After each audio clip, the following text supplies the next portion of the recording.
వైఎస్ఆర్సీపీ వాళ్ళు మాట్లాడే బండబూతులు నీ దృష్టిలో పవిత్రమైన వేదాలు, పద్యాలు, రత్నాలు, కవితలు అని నువ్వు అనుకుంటే బంగారు భవిష్యత్తు కోసం పోరాడే నీ బిడ్డలకి వల్లభనేని వేదాలు వివరించవు, పోసాని పద్యాలు పలికించవు, కొడాలి కవితలు చదివించవు, రోజా రత్నాలు రగిలించవు.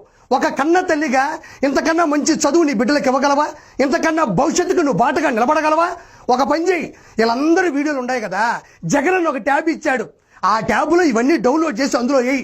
ఉదయాన్నే పిల్లకాయలకు స్నానం చేపించి ఆడ కూర్చోబెట్టి అదిగో రోజా అంటే మాట్లాడుతుంది, పలకం తీసుకో, అదిగో కొడాలి బాబాయ్ రాసుకో, అదిగో మావయ్య వల్లభనేని రాసుకో, అదిగో తాతయ్య పోసాను తాతయ్య రాసుకో.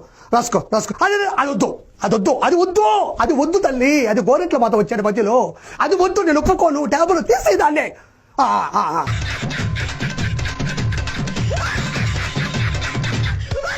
మంచి మోరల్స్ మాట్లాడుతున్నారు కాబట్టి వాళ్ళనే మనం ఎతికలుగా తీసుకోవాలా, వాళ్ళనే మనం ఇన్స్పిరేషన్గా తీసుకోవాలి. నువ్వే చెప్తున్నావు కక్ష సాధింపు కోసమే పోసాను కృష్ణమురళిని అరెస్ట్ చేశారని చెప్తున్నావు కదా, అంటే ఆయన మాట్లాడింది బూతులు కాదు అంటున్నావు. అలాంటప్పుడు అందరు వీడియోలు ఆడియోలు డౌన్లోడ్ చేసుకుని పిల్లకాయలకి బాగా నేర్పించు, జీవితంలో అత్యున్న స్థాయికి వెళ్తారు. అప్పుడు ఏమనుకుంటుంది సార్, అరే శ్యామల